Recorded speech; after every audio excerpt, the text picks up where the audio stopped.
बिस्मिल्लाहिर्रहमानिर्रहीम।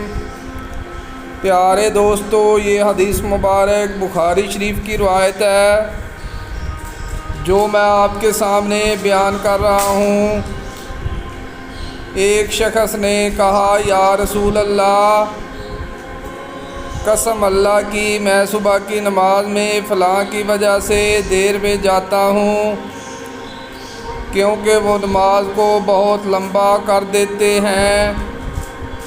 मैंने रसूल अल्लाह सल्लल्लाहु अलैहि वसल्लम को नसीहत के वक़्त इस दिन से ज़्यादा कभी भी गज़बनाक नहीं देखा।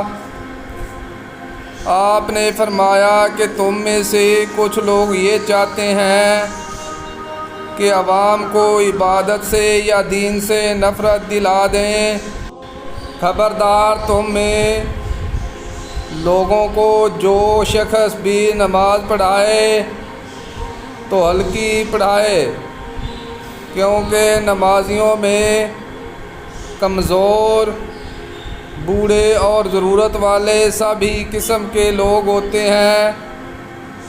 प्यारे दोस्तों, अगर आप हदीस मुबारक सुनना पसंद करते हैं तो इस तरह की मज़ीद हदीस के लिए चैनल को सब्सक्राइब कर लें। बराए मेहरबानी वीडियो को लाइक भी करें। जज़ाकल्लाह, शुक्रिया, अल्लाह हाफ़िज़।